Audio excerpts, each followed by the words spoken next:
All right, we can go ahead and get started. Mike, would you like to just go right into questions?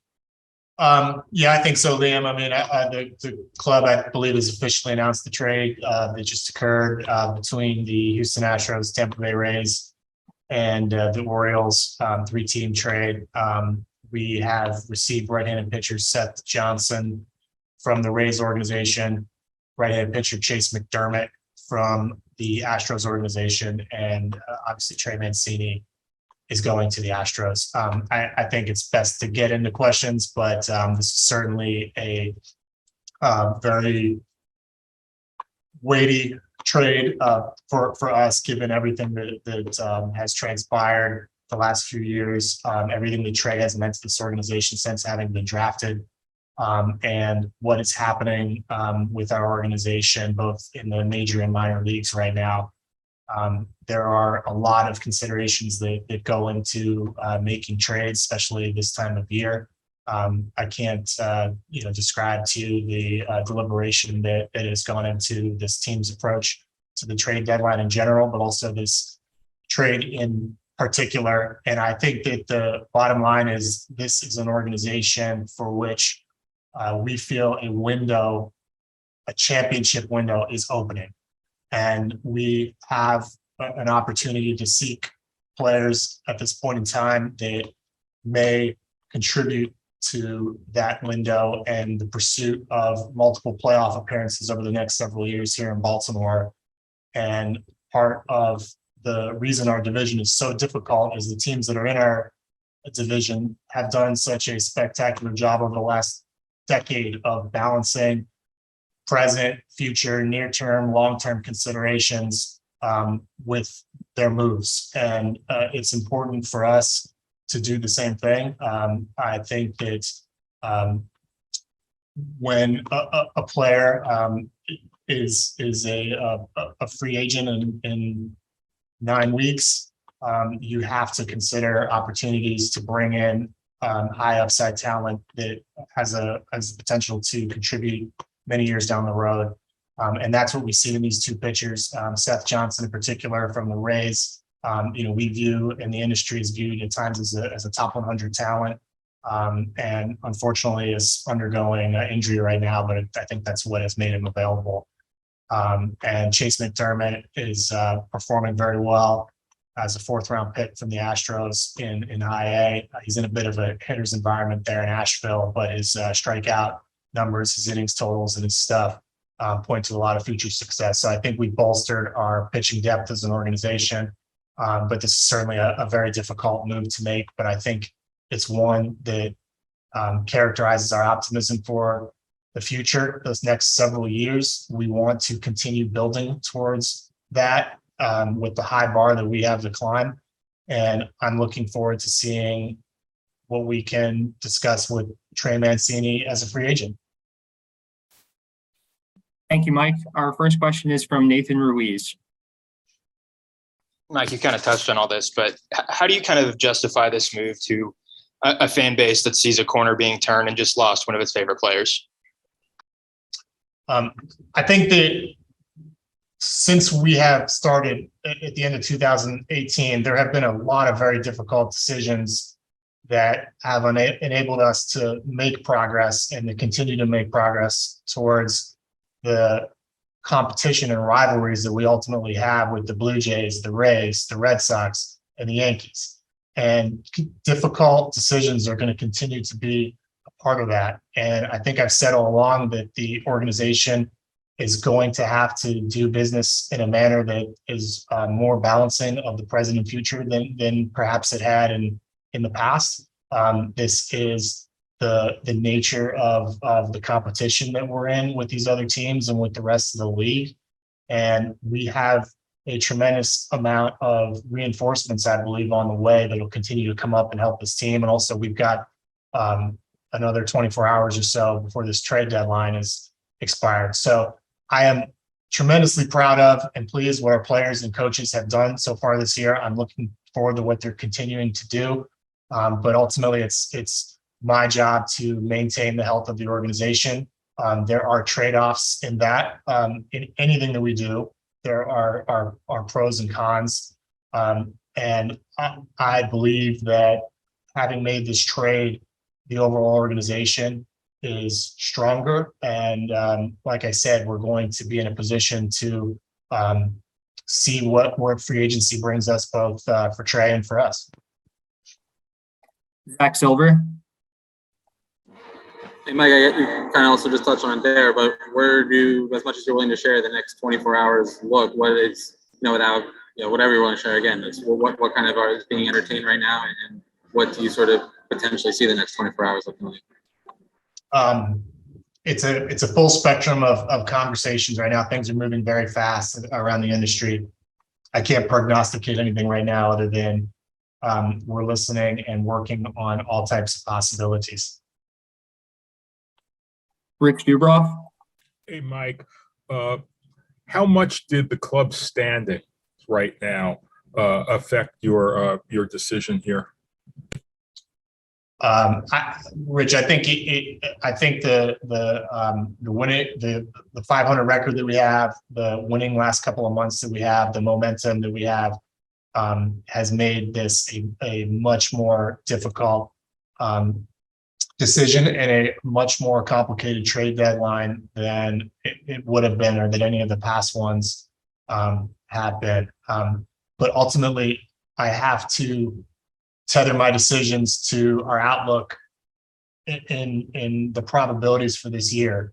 And we have a shot at a wild card right now, but it is not a probability that we're going to win a wild card. We have all different ways of looking at that, and moves that we make that can strengthen our chances for next season and the season beyond and the one beyond that are something that we have to continue to consider, despite the tremendous progress that our players have made this year and our coaches have made.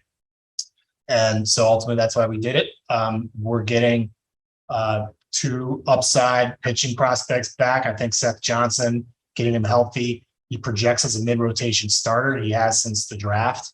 This was something that, you don't get opportunities like this if they're not difficult. And ultimately, we decided to make this trade, but it's certainly a bittersweet moment. And, it's very emotional for me personally and all of us saying goodbye to Trey for the next couple of months. But I love the guy. I am so happy that he's going to a team that is going to treat him well, that's going to be a fun city and ballpark and lineup to play in, that I think is going to give him a chance to win a World Series. And, we'll see where it goes after that. Ken Connolly. Mike, a 3-team trade is fairly unusual, especially for the Orioles. How did that come about? And specifically, I mean, you're dealing with 2 teams that have a lot of pitching. Why go 1-1, or was that something that another team wanted you to do? This trade came about primarily through discussions with the Astros. They, I think, felt that Trey Mancini was a really good fit for their needs at this deadline, with the right-handed bat, the corner outfield abilities, the first base abilities, the DH spot. And we had been concentrated on having talks with the Astros for the last few days, most intensely. Ultimately, they mentioned that they might be able to facilitate something with the Rays that could strengthen the package coming back to us. Obviously, the Rays were interested in getting Jose Siri, and it worked out. All right, we have a few more minutes for questions. Rakabako, go ahead. Like, jumping topics real quick here. Today was a deadline for signing draft picks. Where do things stand in the organization? Well, we had a few players with whom we were not able to reach an agreement. That's always unfortunate. Some of them were a little bit more surprising than others. But we did sign Carter Young from Vanderbilt today. And I think that's a very exciting development for our draft class, and adding to what is tremendous shortstop depth up and down our organization right now. And so that was good. But by not signing our 3rd round pick, we will receive compensation in next year's draft, and we'll look forward to that. Cordell Woodland. Hey, Mike. How long were you guys in in conversations with Trey? Was he kind of up to date on, that talks maybe with the Astros or any other teams you may have been talking to about him? And how confident are you that you guys would be able to possibly do something in the offseason with each other? We certainly haven't talked specific trade possibilities with him. That's not, I don't think something that he'd be interested in. He's a pro and he's been around the league a long time, and he's known for the last year and a half really that he's been the subject of trade speculation, and this was a possibility. I think, and we talked to him about it today, I think he's very, very proud of what he's accomplished, what he means for the city, and will always mean for the city, and what he helped this team do to, we hope, turn the corner. But this isn't a journey that ends for the Baltimore Orioles nor for him in the next 6-7 weeks at the end of the year. This is a multi-year, persistent plan to compete that we're trying to enact. And he's going to go get a chance with a team that's running away with the division to perhaps go all the way. And we're going to continue to build and join that club here soon. And like I said, free agency can lead to all kinds of possibilities, and certainly, we'll continue to stay in touch. Steve Molesky. Mike, as you mentioned, you feel your championship window is opening.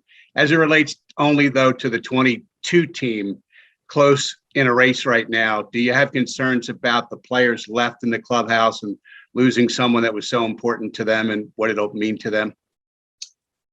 The trade deadline is always hard for teams when they're trading away major league players. Look, this is obviously very significant with Trey's tenure with the team and with the cohesiveness in our clubhouse right now. And I know everyone's emotional about it, but we also have a lot of young players that have seized a lot of terrific opportunities this year because of spots that have been open, and I'm hopeful that we'll continue to do that. We just selected Yusniel Diaz. We have other players on the horizon. We'll see what happens here in the next 24 hours. And I think that this is a very talented group that is just getting started. And I think that we're going to keep playing hard and pushing ahead this season. We have time for one more question from Zach Silver. Like on the Nolan McLean, Carter Young situation, was it a surprise that you weren't able to come to terms with McLean? And did Carter kind of come about because that fell through, or maybe didn't come about? Well, I think whenever you select somebody that high in the draft, you do so with the intention of signing them. And, it does happen that agreements aren't reached ultimately. And we regret that this is how it played out. But in terms of our draft, ultimately, we will receive another similar pick in next year's draft. And yes, the draft pool system made it so that we were able to meet Carter Young's demands with a couple, with a little bit of time left before the signing deadline. This was a very quick signing period this year, and it made for some fast dynamics on that front. But we're thrilled that we got him signed. I know he's excited about being able to go pro and join an organization that really wants him. All right, that's all the time we have. Thank you, Mike, and thanks everyone for joining us. Thank you.